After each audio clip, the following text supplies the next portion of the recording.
In 2016, she won Michigan's first ever forced marriage annulment case. She sued the state to annul her marriage on the grounds that it was non-consensual. Today she goes around the country advocating for survivors of forced marriage, trying to get women out of these kinds of situations and keep them out if they're not already in them. And she also does a lot of policy work. We're looking forward to what kind of insights you can bring. Thank you for coming and taking time out of your busy day to come listen to me talk and hopefully educate you a little more on an issue that is obviously near and dear to my heart. How many of you, before you got the invite to this event, knew that forced marriage and child marriage was an issue here in the U.S.? Ish, one. Okay, all right. So we'll start with some basics. A lot of people ask me, well, what is the difference between a forced marriage and an arranged marriage? A lot of cultures practice arranged marriages. Are they all bad? Are they all forced? The answer is no. What differentiates a forced marriage from an arranged marriage is that in a forced marriage, one or both parties enter into it under duress or coercion, or because there are repercussions or negative consequences to saying no. And that is a really determining factor. Where in an arranged marriage, multiple parties can be involved, whether it's parents or siblings or a matchmaker or clergy, and they might bring prospective couples together, but ultimately the choice of who to marry, whether they want to get married, when to get married, is left up to the individuals, and there are no repercussions if they decide to say, no, not this person, or not now, or not ever. And so that's kind of like the line that we use to divide it when trying to determine, is the marriage a forced marriage, or is it a consensually arranged marriage? In my case, mine was forced. There was definitely repercussions to saying no to the match. And so I will kind of tell you a little bit more about that as well. I did want to kind of give you a starter course with some statistics in the U.S. so you can have a better understanding of how broad this issue really is. So these statistics were gathered by Unchained at Last. It's one of the organizations that I work with.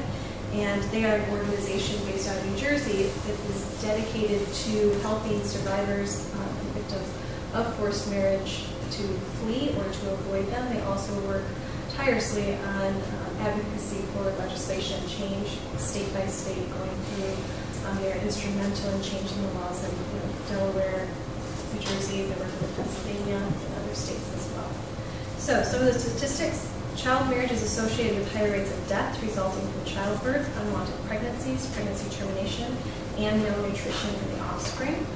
For teenage mothers, marriage is particularly dangerous. Teenage mothers who marry before childbirth are 50% less likely to return to school than teenage mothers who do not marry. Overall, teenage mothers who marry and then divorce are more likely to end up living in poverty, while teenage mothers who stay single have better long-term financial outcomes.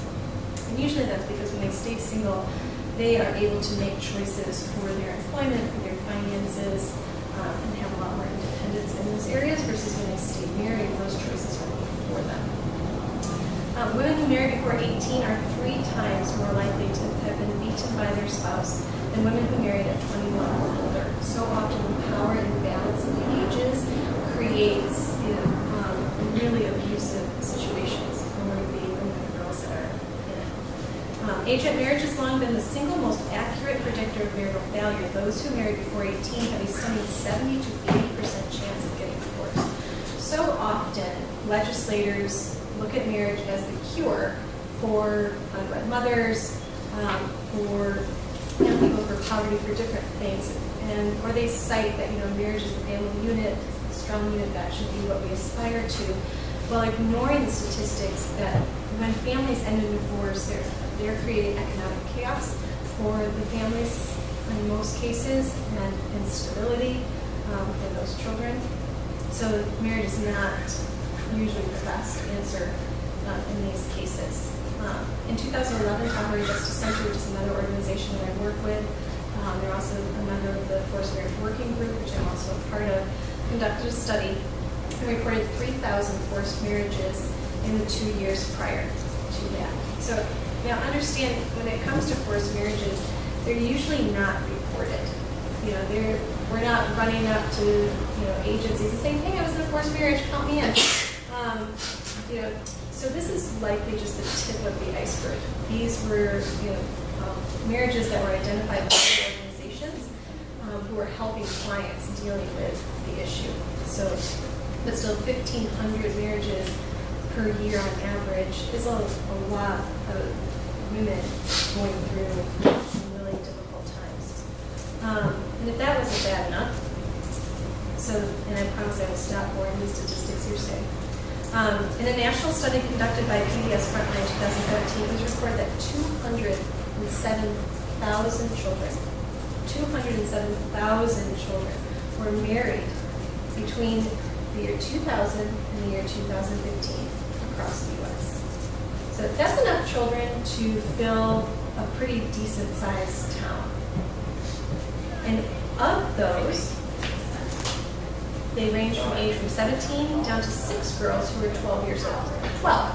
You remember what you were doing at 12 years old?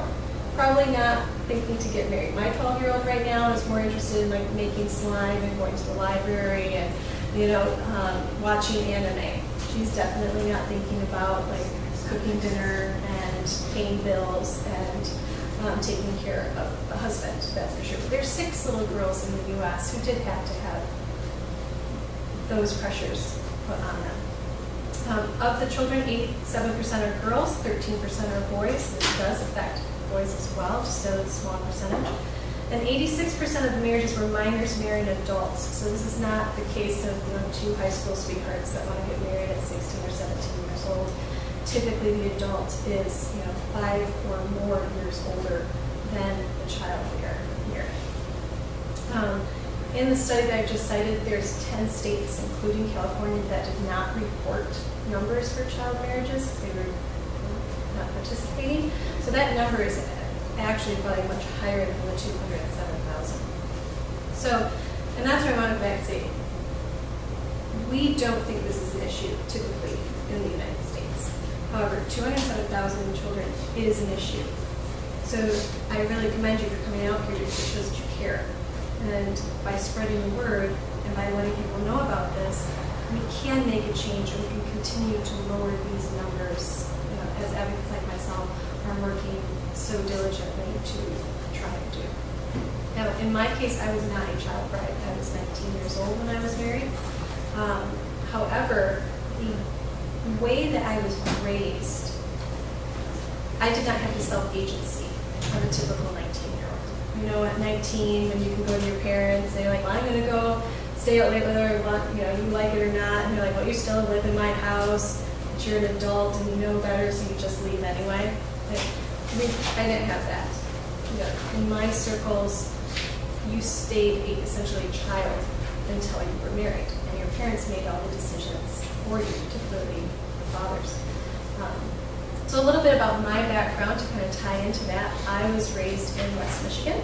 I was the second oldest of 4 children on a rural farm, just white, middle class, evangelical Christian family.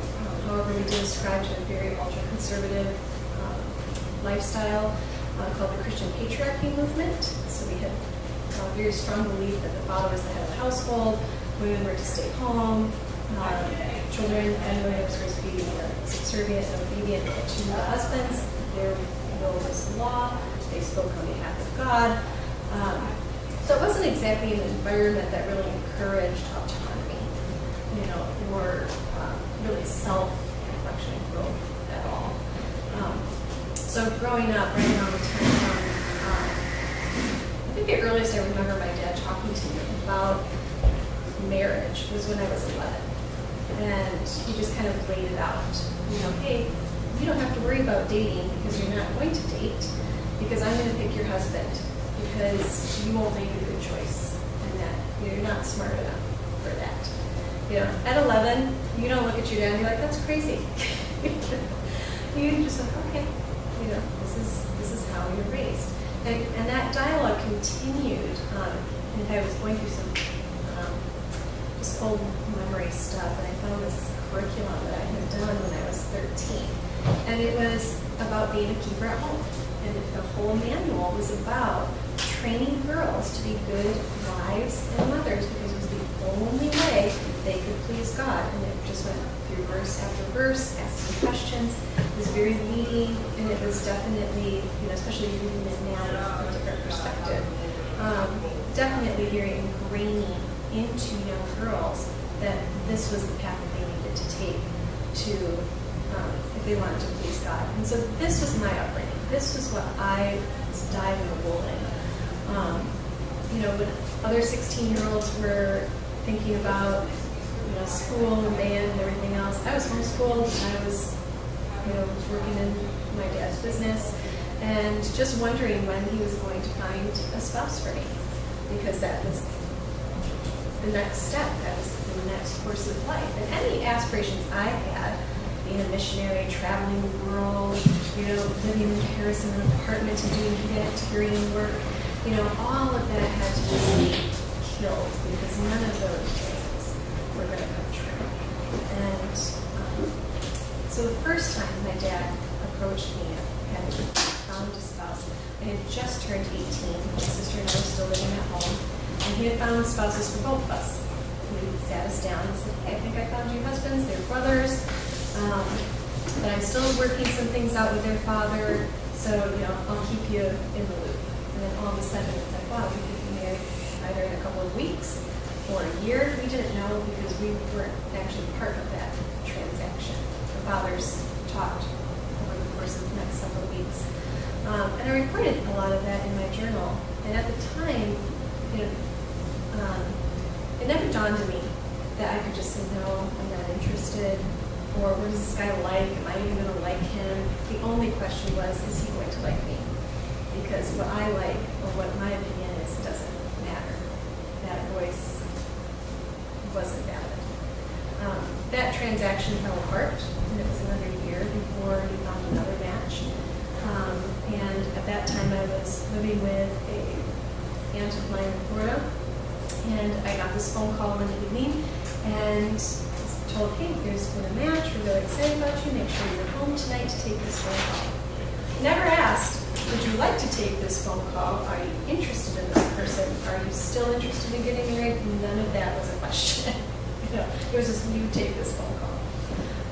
And being a good, dutiful, obedient daughter, I did. A couple of phone calls later, flying up and having a 2-day visit, back, and we spoke in 1 week to decide if you want to marry this person, this essentially total stranger. Which sounds great, right? That's like, hey, they gave you an option, right? If you've never made an adult decision in your life that goes against your parents' will, you're not going to suddenly start when marriage is hitting you in the face, especially when they've conditioned you for it. So, on top of that, no's, again, have repercussions. So, during that week, my father would call every day and tell me why I needed to accept this match, make the family happy. Their marriage was struggling, so it would help their marriage, if there would be a wedding. I'd be a good example to the rest of the family and to my cousins. I have a lot of cousins. And all these different things that reminded me, you have to think outside of yourself. Towards the end of the week is the moment I had to give an answer became closer. So did the phone call, so did the pressure. It went from being, hey, this would make us really happy, to, if you don't do this, you're being extremely selfish and self-centered. You are being, rebellious. Now, in ultra-conservative Christian cultures, rebellion is considered to be akin to witchcraft. So if you are a God-fearing, God-loving individual, calling somebody rebellious, or essentially that you're a witch or against God, is like calling them, an extremely derogatory remark that, is also just very,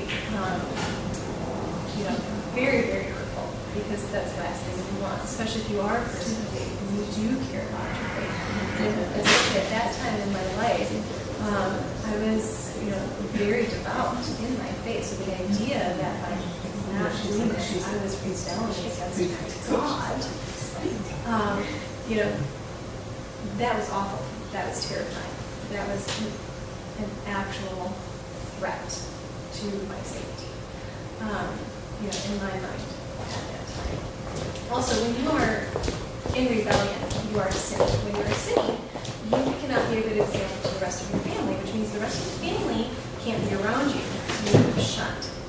Now, when the only support network you have is your family, that is a huge thing to get taken away from you. So in my case, sometimes people say, well, it's not like they had a gun to your head. Okay, they didn't have a gun to my head, but they had my heart and soul in their hands. And to try and circumnavigate that was kind of like saying, let's put you at the edge of a cliff, and you can have all the freedom in the world if you jump off the cliff to the rocks below. Or you can do whatever we want you to do and come back to safety, and you don't have to jump off the cliff. But it's your choice. You can do this. Go ahead, make a choice. How many of you would jump off the cliff? Nobody? Really? Lifetime of misery and unhappiness and abuse, marrying this person you don't even know, or jump off a cliff to your death? Nobody? No? Okay. So that's where I was at mentally in my mind. So, and obviously by the sheer fact that I'm sitting here today as a survivor advocate, you can imagine what happened.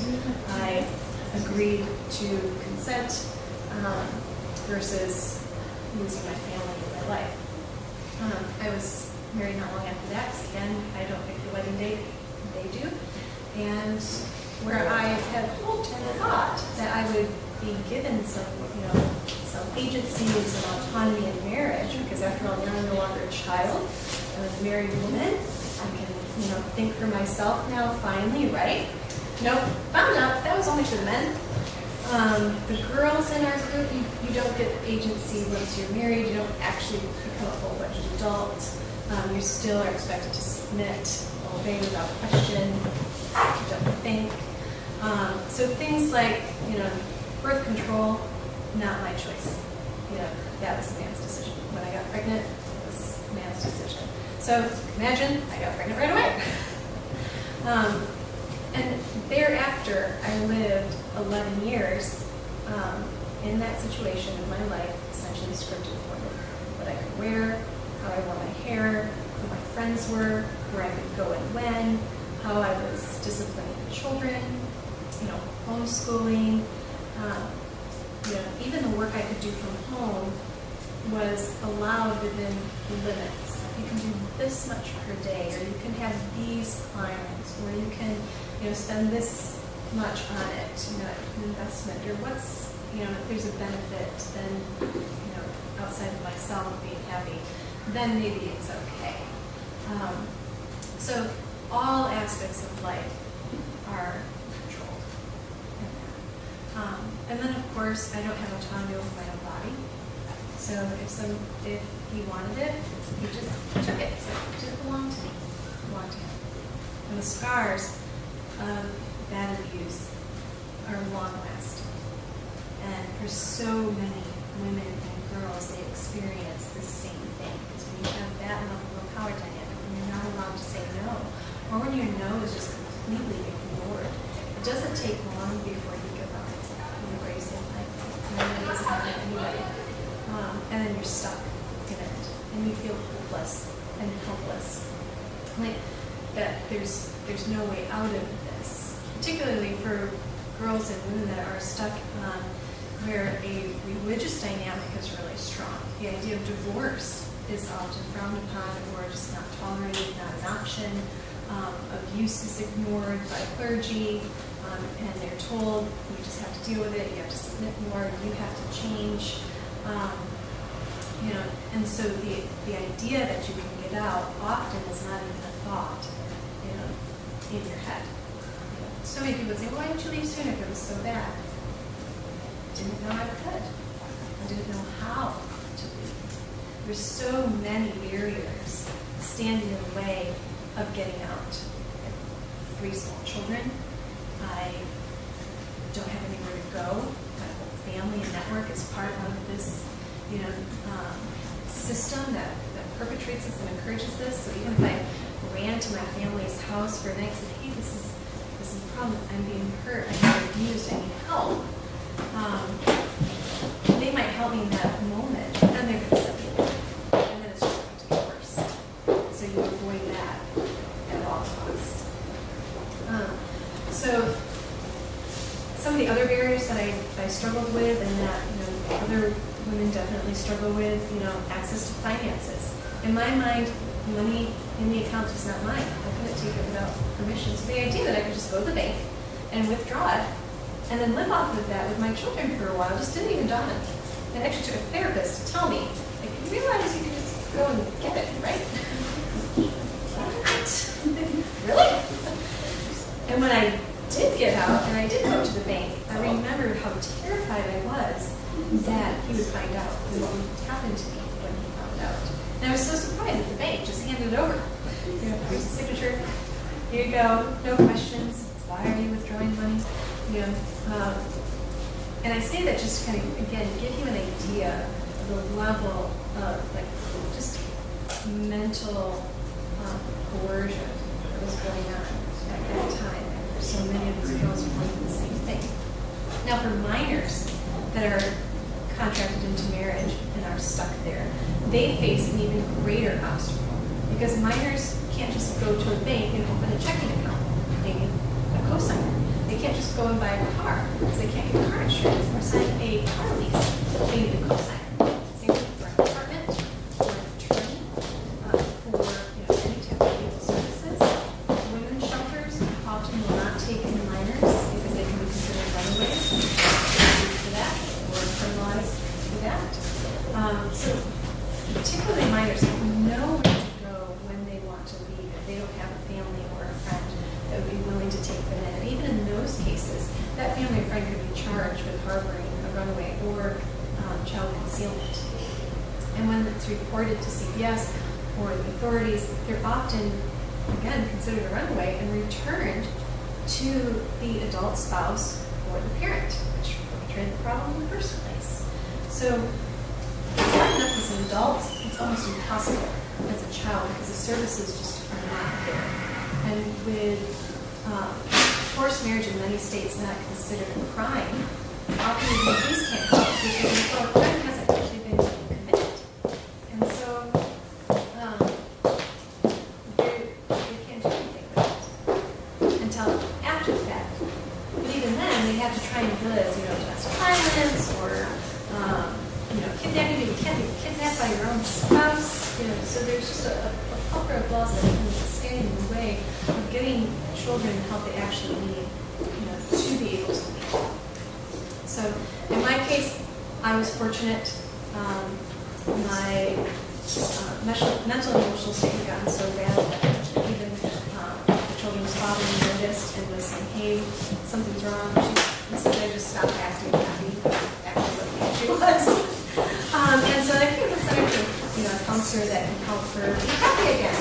Who turned out to be this amazing woman who really helped me understand what was happening to me and the dynamics that was at play, and then also gave me resources to plan to help me get out of that situation.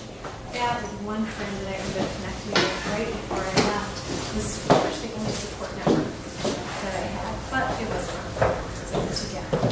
And from there started my long journey of independence and recovery. And that's where I really want to encourage you to. Sometimes all it takes is one person coming alongside and saying, do you know you can get out? Do you know there are resources for you? Do you know there's a number you can call? Do you know that there's somebody that maybe be willing to take you in for a night so that you can just feel safe long enough to clear your head enough to make that phone call? It's so important that people are aware because you just never know when you're going to be coming across individuals that need assistance. I've helped a couple of girls just in my own community that, get a phone call. I saw your post about forced marriage, and a friend of mine was talking about, this girl in his school that is afraid that she's going to be shipped off to another country. Is there any way you can help? And put me in contact with her. And we were able to get her in contact with service providers that were able to intervene and help her through that situation. And now she's healthy and happy and independent, and even able to stay connected with her family. So some of the other struggles that people are dealing with when they're looking to get out, are the mental and emotional issues as well. When you have been abused or traumatized, most survivors are going to deal with some level of post-traumatic stress disorder or anxiety, hypervigilance, disassociation, feelings of helplessness and despair. When you're just in such a depressed state for so long, it can just really feel like such a battle to live each day. Living in abuse is exhausting. You just feel tired all the time. It's like you students on exam week, times 365. Just picture that level of exhaustion. Where you just don't know how you're going to make it through the next day, but every day you manage to pull it off, right? So, when particularly minors and women that have young children, and often they do, and often they're close together, the idea that you have to take care of these children all on your own without your community can seem impossible. And so without community resources for that, it's yet another barrier. If they don't have resources to mental health services, then they can end up kind of trapped in that trauma state even when they're out of it. I probably looked over my shoulder for at least a year or two after I got out, just wondering when I was going to have to go back. Even though I was an adult, I didn't have to go back. I had protections in place so I wouldn't have to go, but I felt like that. I felt like they were coming after me. Felt still like I was being watched and monitored. I did not feel like I was actually the owner of my own body for 3 years after I left. Until I finally looked in the mirror one day and went, I own me. I'm not a trophy. I am not somebody else's property. This does not belong to anyone else. It belongs to me, and it is mine. And nobody can touch it without my consent. 3 years of being free of the abuse before I actually felt that way. Now, if you've never felt like you were owned by somebody else, I can imagine that's kind of a hard concept, to understand. But maybe think back to like when you were a little kid, and you have to do whatever your parents say, and sometimes you get really frustrated by that, or you just feel like, oh, there's nothing I can do to make this better. They're never going to let me watch TV again. That's probably the closest I could maybe get you, to that feeling. On the flip side of that, once you do get freedom, it's like this lightness that you could never have imagined experiencing. It's an empowering feeling to be able to look in the mirror and say, I create my own destiny. I get to do in my life what I want to do. I can raise my children the way I want them to be raised. And in my case, my daughters came to me one day. They were 7 and 10 years old. And they said, they came home from lunch with their father and my father, and they said, Mom, it's going to be really nice that we don't have to date anyone, and that Papa and Dad will just take care of that and find our husbands. And I just thought right back to when I was 11 and heard that same thing. That's actually when I knew I had to leave. Like, no matter what the costs were, no matter how afraid I was, no matter what I would have to face. And there were some big obstacles for me. First, my son had major medical issues.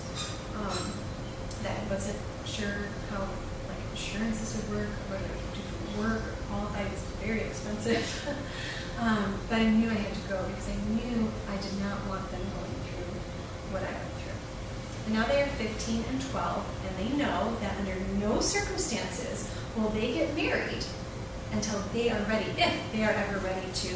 My 12-year-old daughter is convinced she is never getting married. Like, that's totally fine. You don't have to do that. My oldest is sometimes concerned, well, Dad, says this, or Papa, that's my father, says this. And that's okay. That's their opinion. You're not going to do that. You're not going to have to go through that. They can't make you. fight tooth and nail.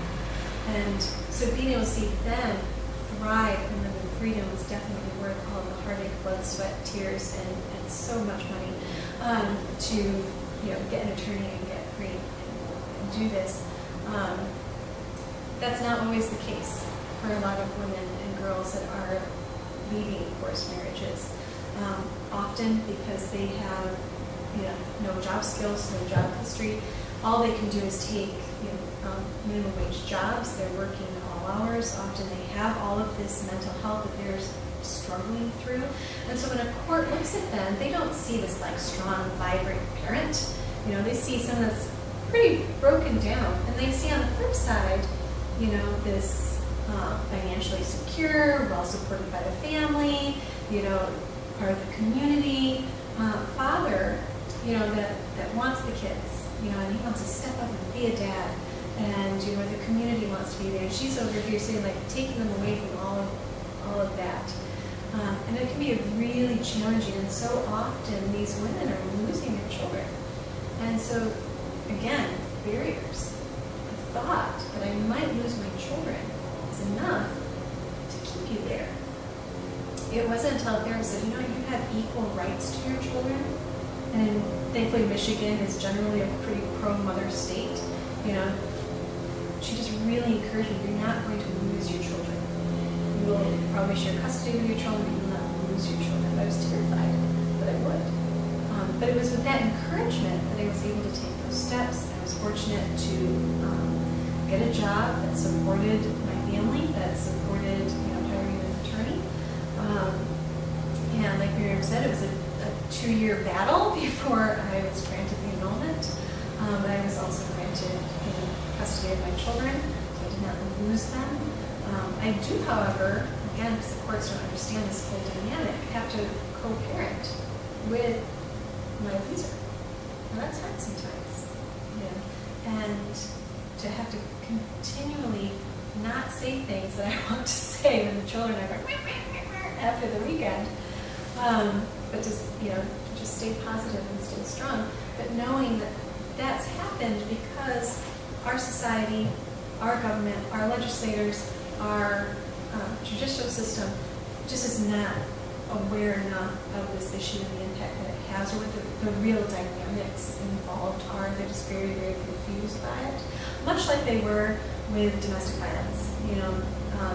They're much more aware of that, So, which brings me to my last point as I wrap up. Advocacy work. It is so important that proper legislation be put in place to protect women and girls going through this. And the best way to do that, is from the grassroots level, to change the laws, to make them so girls have recourses. Right now, California has a minimum age of marriage of 18. However, with a parent's consent and judicial approval, you can get married at any age. And in fact, particularly if you are pregnant and a minor, that is a loophole that is kind of like a rubber stamp, which can be a real problem because that's lower than your state's than your state's age of consent laws. So it's a loophole that could allow perpetrators, pedophiles, rapists, to get out of being prosecuted by simply marrying their victim. Because then they're married, and then there's no crime. And that is a travesty. So you can get involved by emailing legislators, by talking about this issue with your friends, sharing information from various organizations that I've mentioned on your Facebook pages. Just generally try to make your own community aware of it, because if each of our communities are aware of it, that is going to grow into a very large community that can make a huge impact on women and girls, not just here in California, obviously, but across the nation. And hopefully continue to grow, because this is a global problem as well. And eventually, maybe sometime in our lifetime, we can see the minimum age of marriage raised all the way to adulthood without exceptions. And that, without a deal, would be the right situation. Thank you for listening to me, and we have some time, I believe, for some Q&A. Yeah, a good 15, 20 minutes. I'll take questions for anybody. So, what how would it have turned, like, let's say your situation happened in California, how would that, like, would you still be able to get out of it the same way you did over there in Michigan, who was like state, who was like, who was like mothers, like, for the kids and stuff? Oh, for the kids, I'm not well versed, to be honest, on your state's like front of the court procedures and custody law. So I don't know that I'd be able to answer that correctly. But what I do know is your state is a bit ahead of the game in that they do outlaw forced marriage. You know, anyone that is that forces a woman to marry or forces them, puts them under duress and marries them, can be imprisoned for it. But how did that work for girls who are underage? So for girls underage, this is an interesting piece about that particular law because it says woman, and so it's often interpreted as an adult. And so girls would not have the same protections under that law. Have people actually made that argument that since she's a girl and not a woman, encounters just like a threat? The threat is because of the language. You know, I haven't personally uncovered cases in California, but that's also not my area necessarily of expertise. I just tend to, because there's obviously a lot of states, and I'm from Michigan, I focus a lot on Michigan law. But, you know, here in California, what I do know is that when legislation was presented last September to try and close some of these loopholes, a lot of it was rejected. And in fact, they really just kind of expanded the problem. You know, they made a waiting period for some. They made it so that, you know, young people that are looking to particularly marry adults have to, you know, be counseled. But if you are essentially being coerced, being controlled, or have, you know, mentally prepared to, hey, you've got to lie to this judge because this has to happen, that's not really going to actually help you, which is why no loopholes. Yeah, because I've heard of like immigrants from like the Middle East who are forcing like in the U.S. like forcing the girls like underage to marry. Yeah, that's how I've heard about it before. Because I heard it's happening a lot like California. Correct. You know, and it really is happening in all states, but you know, anywhere that there is a larger minority population, this issue can be more prevalent just because the practice of arranged marriage is more prevalent in those cultures. However, you know, it really is a multinational, if you will, problem because obviously it happens to non-minorities. And I have a lot of survivor advocates that really run the rainbow from white to ebony. And, you know, so for those girls, yes, they are often being forced. Sometimes they're being brought out of the country to marry. Sometimes they are being used to sponsor visas for adults in other countries to come here. And, you know, again, they're afraid of going to authorities. Maybe their immigration status is at risk. Yeah, exactly. You know, maybe their passport has been taken from them. You know, there are organizations that do help with that, you know, for being able to help them find asylum, being able to help them with immigration, you know, so they can come forward, but no, it's definitely an issue. Yeah, because I think for like an immigrant it would be harder than for somebody who's like a citizen. Yes, absolutely. But even for citizens that are brought out of the U.S., you know, they often have a really difficult time accessing services once they are out of the country. And essentially what, you know, I was part of a meeting that met with the State Department on this issue, and part of the problem is that they have to at least be able to get to a U.S. embassy. You know, we can't just like go storm into somebody's house and kidnap these girls that are crying for help and take them out. So the challenge for them is they have to at least get them. Once they're there, an embassy at home. But even if they're a U.S. citizen, they're trapped in somebody's house. There's not much that can be done for them unless they get to an embassy. Psychologically, how were you able, and how are like other girls who have, you know, like, you know, how have they like overcome this? How have you overcome it? Like, how did you?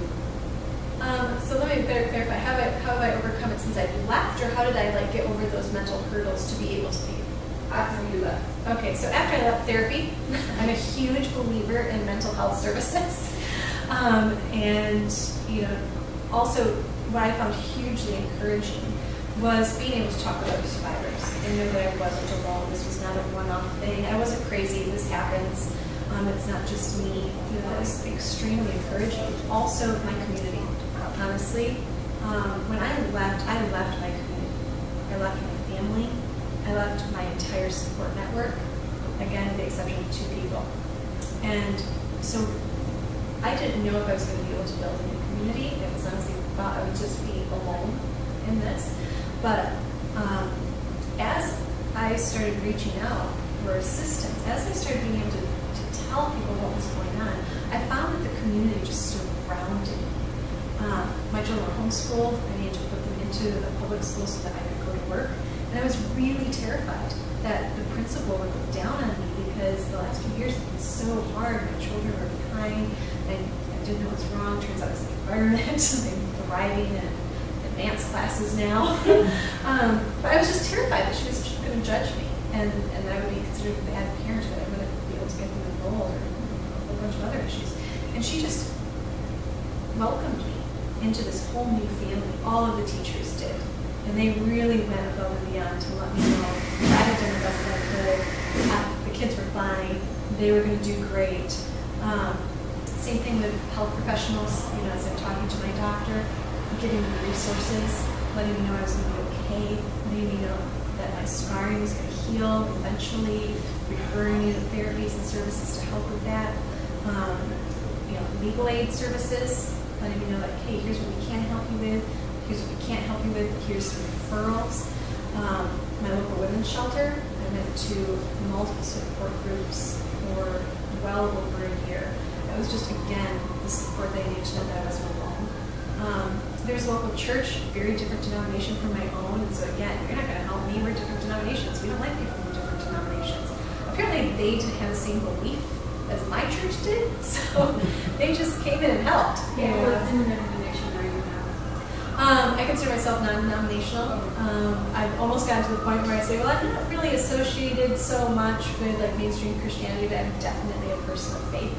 I definitely still have routines that I believe in God, mostly because I've seen way too many miracles in my life to personally deny it, for myself. How did your faith change as a result of that? Honestly, I think it's gotten deeper because what I believed about God. Oh, somebody's in trouble. What my belief about God was that He was this judgmental and harsh and condemning. God, we have to be perfect in order to be in His good graces. And we were saved by grace and all of that. That wasn't our practice. And so as I walked through this, part of the reason I ended up walking through this and leaving was because of my faith changed. And, this therapist I talk about, she is amazing, by the way. She's about, 5 foot tall, 70, cut to the chase, say it like it is, Black woman. I love her to pieces. She is the strongest woman I've ever met. Talk about inspiring. She had no problem telling me what was what. But she really challenged my faith and my understanding of who I saw God to be. And with that, learned that, to look at Him as God is love. God loves us the way we are, where we're at, and that we're allowed to make mistakes. He will still love us. And so divorce, of course, is seen as a sin. It's seen as a mistake. And so I just remember getting to the point where I finally said, you know what, Lord? I'm going to do this. I'm going to walk out of this, or more like run out of this. And if I'm making a mistake, I'm going to trust that You will love me anyway, and that You will guide me through that too. And that was hard. It went against everything I believed. I thought for sure the moment I drove out of the driveway, God would strike me dead with lightning. Amazingly, that didn't happen. And in fact, everything went right. Things that shouldn't have gone right went right. Like I said, I went to the bank. I could withdraw this money.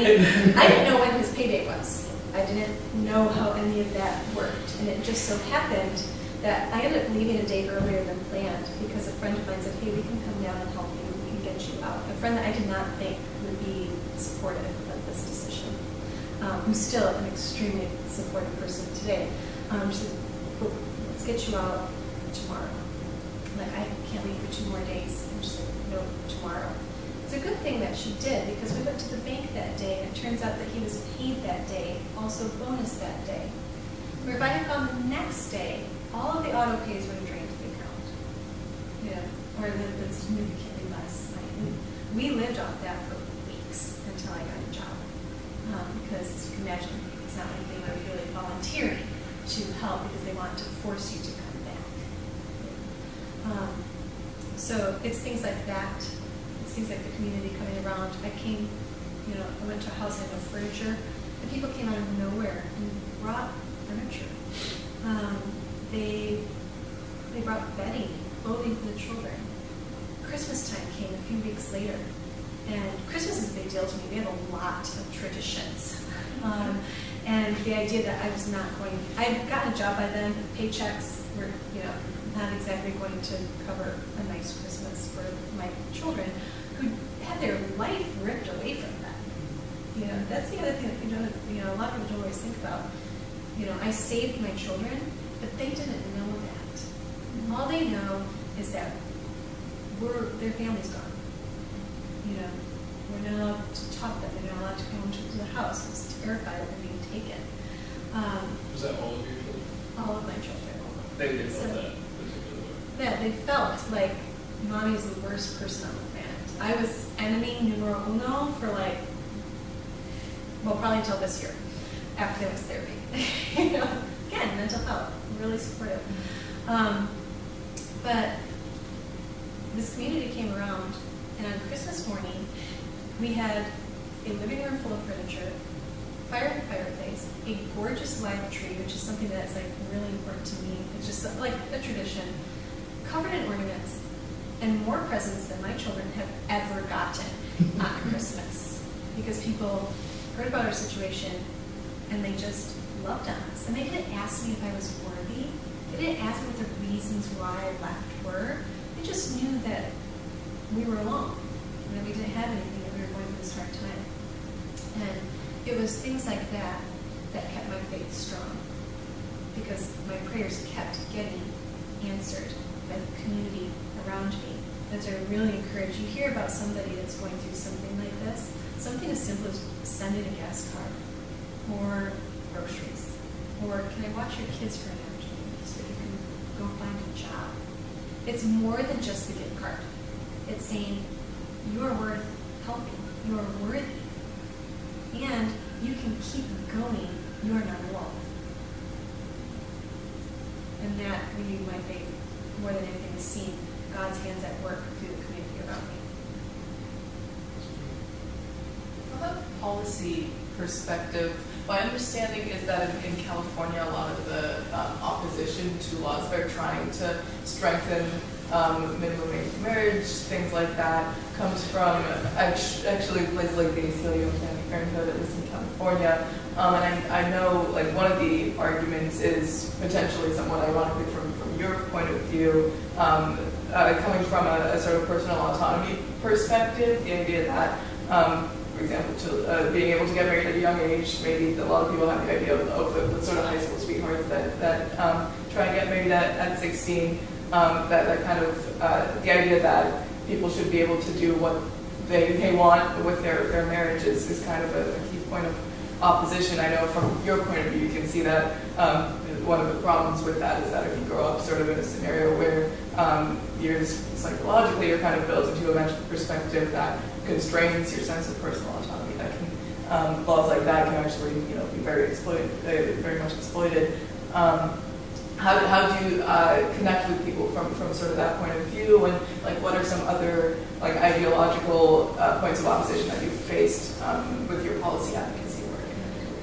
That is actually an excellent question, because we face a lot of opposition, both from religious perspectives.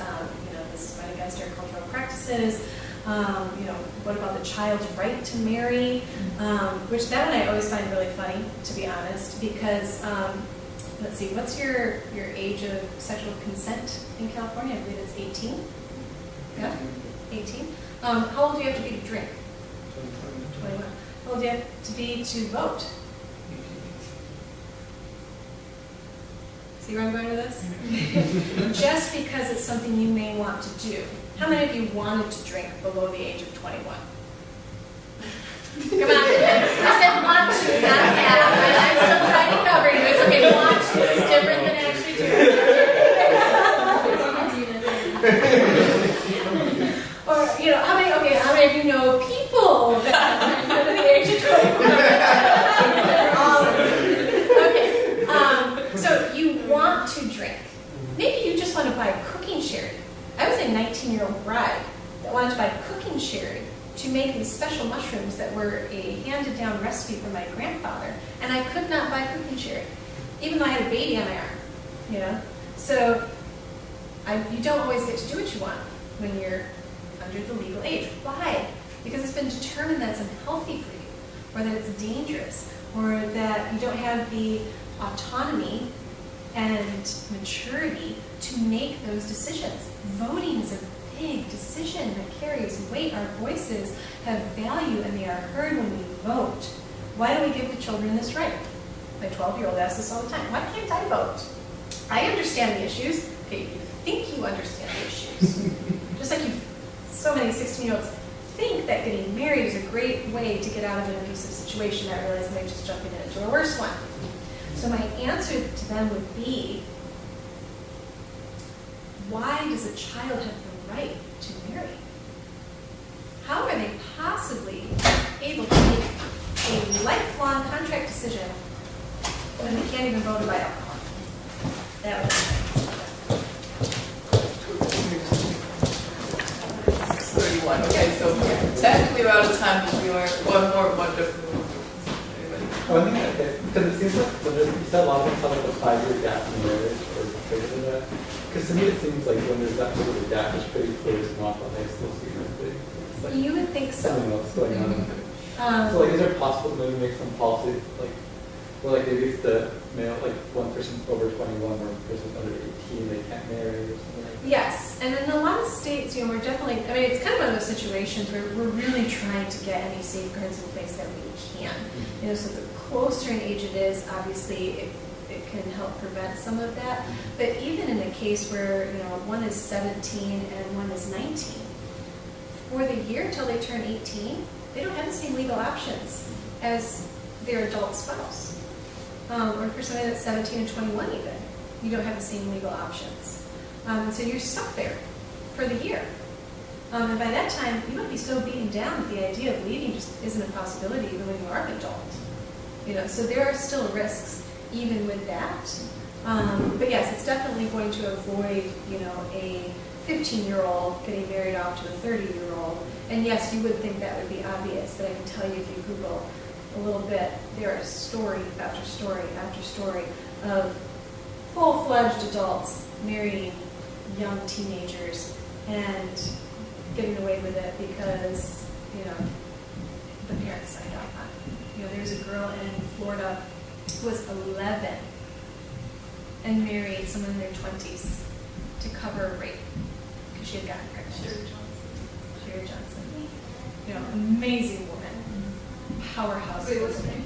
Sherry Johnson. I think you wrote the book. Read the memoir.